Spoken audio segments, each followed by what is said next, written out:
যেই আল্লাহ, জমিনের মালিক সেই আল্লাহ, লা ইলাহা ইল্লাল্লাহ, লা ইলাহা ইল্লাল্লাহ, লা ইলাহা ইল্লাল্লাহ, মুহাম্মাদুর রাসূলুল্লাহ সাল্লাল্লাহু আলাইহি ওয়াসাল্লাম। আমার ভাইরা, আমি আপনাদেরকে একটা কথা জিজ্ঞেস করব, আপনারা আমার কথার উত্তর দিবেন।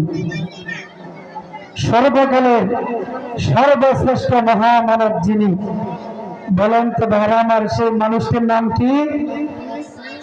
বিশ্বনবী মুহাম্মদুর রাসূলুল্লাহ সাল্লাল্লাহু আলাইহি ওয়াসাল্লাম। আমার ভাইরা, আল্লাহ পাক যুগে যুগে বহু নবী রাসূল পাঠিয়েছেন। প্রত্যেক নবীরাই আল্লাহ পাকের কাছে এই দোয়া করেছেন, আল্লাহ আমারে তুমি নবী না বানাইয়া আখিরি জামানার পয়গম্বর বিশ্বনবী মুহাম্মদুর রাসূলুল্লাহ সাল্লাল্লাহু আলাইহি ওয়াসাল্লামের উম্মত বানায়া দাও। সকলে বলেন আলহামদুলিল্লাহ।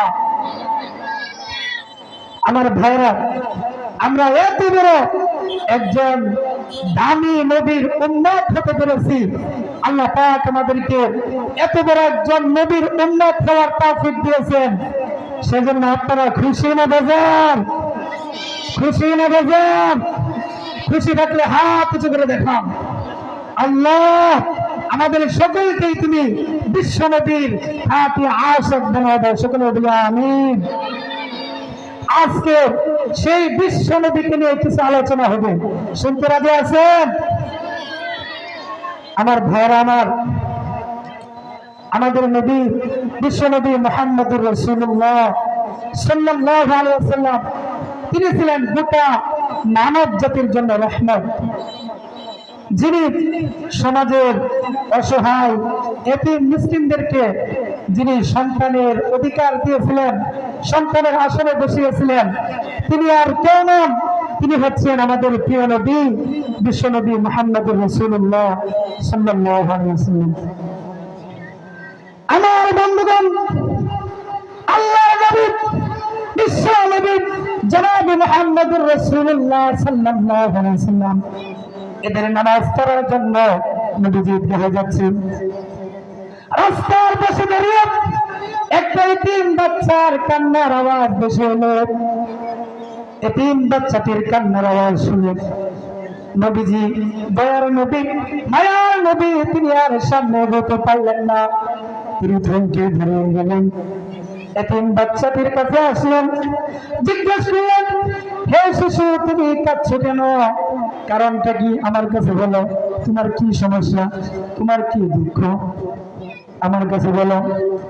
এতিম বাচ্চাটি বলল, আমি তোমার কাছে বলবো না।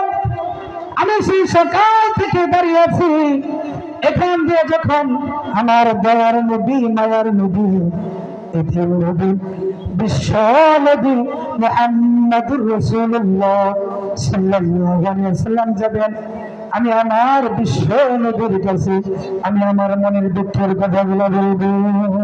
সুবহানাল্লাহ। আমার ভাইরা, আমার নবী, মায়ার নবী, বিশ্ব নবী এতিম বাচ্চাটিকে তুলে নিলেন, আদর করলেন, আর বললেন, হে শিশু, তুমি সেই সকাল থেকে যার অপেক্ষায় দাঁড়িয়েছো, তিনি আর কেউ নন, তিনি হচ্ছেন আমি এতিম নবী, বিশ্ব নবী মুহাম্মদুর রাসূলুল্লাহ। বলো তোমার দুঃখের কথাগুলো বলো, আমি তোমার সব দুঃখের কথাগুলো শুনবো। তোমার মনে যত দুঃখ আছে আমার কাছে বলো। আমার ভাইরা, এতিম বাচ্চাটি তখন কেঁদে কেঁদে বলতে লাগলেন, ইয়া রাসূলুল্লাহ, ইয়া হাবিবাল্লাহ, আমি যখন একেবারে ছোট, কথা বলতে পারি না, হাঁটাচলা করতে পারি না, কোনো কিছু বুঝি না, তখন আমার বাবা মারা যান। আমার বাবা মারা যাওয়ার পর আমার মা আরেকজন লোকের কাছে বিবাহ বসেছে। মা যখন আমাকে খেতে দেন, ওই লোকটা সহ্য করতে পারে না, মাকে মারধর করে। মা যখন আমাকে আদর করেন, ওই লোকটার তখন সহ্য হয় না। ওই লোকটা তখন আমার মাকে মারধর করে। মা আমাকে বললেন, বাবা আজকে একটা ঈদের দিন, আমি মা হয়ে তোমার জন্য কিছুই করতে পারলাম না রে বাবা। তুমি এতিম মানুষ, এই পৃথিবীতে তোমার দুঃখ এতিম ছাড়া আর কেউ বুঝবে না। ইয়া রাসূলুল্লাহ, ইয়া হাবিবাল্লাহ, এই হলো আমার দুঃখের কাহিনী। আমি একটা এতিম বাচ্চা, আমি এতিম বলে আজকে একটা ঈদের দিনে আমাকে কেউ একটা ভালো জামা কাপড় কিনে দিবে, একটু ভালো খেতে দিবে, আমাকে একটু আদর করবে, এরকম কেউ নাই। আমার ভাইরা, আমার বৃদ্ধ বাবাজিরা, রাস্তায় চলমান ভাই এবং বোনেরা, দোকান পাটের ভাইরা, বাসা বাড়িতে অবস্থানরত মা এবং বোনেরা, দিলের কান লাগিয়ে শুনুন, নবী কাকে বলে একটু দেখুন, চিন্তা করে দেখুন, নবী কাকে বলে। আমাদের নবী, বিশ্ব নবী রাহমাতুল্লিল আলামিন, তিনি কেমন নবী ছিলেন একটু চিন্তা করে দেখুন। আমার ভাইরা, এতিম বাচ্চাটির এই কথা শুনে আল্লাহর নবী চোখের পানি আর ধরে রাখতে পারলেন না। নবীজির চোখ দিয়ে পানি ধরে নবীজির দাড়ি মুবারক ভিজে গেল। নবীজি বলতে লাগলেন, হে এতিম, হে এতিম বাচ্চা, আমি এতিম নবী, বিশ্ব নবী যদি তোমার পিতা হয়ে যায়, আর আমার বউ আয়েশা যদি তোমার মা হয়ে যায়, তাহলে তুমি খুশি আছো কিনা বলুন? এখানে শেষ করে দিচ্ছি। আমার ভাইরা, নবীজির এই কথা শুনে এতিম বাচ্চাটি তখন কেঁদে দিল, বলতে লাগলো, ইয়া রাসূলুল্লাহ, আল্লাহর নবী, বিশ্ব নবী মুহাম্মদুর রাসূলুল্লাহ একজন এতিম বাচ্চার পিতা হয়ে যাবেন, আর আল্লাহর নবীর বউ হযরত আম্মা জান আয়েশা একজন এতিম বাচ্চার মা হবে। এটা তো পৃথিবীতে একজন এতিমের জন্য এর চাইতে খুশির বিষয় আর কিছু হতে পারে না। আল্লাহ নবী তখন এতিম বাচ্চাটিকে কোলে নিয়ে বাড়িতে গেলেন, আর ডেকে ডেকে বলতে লাগলেন, আয়েশা তুমি কোথায়, তাড়াতাড়ি বেরিয়ে আসো, দেখো তোমার জন্য কি নিয়ে আসছি।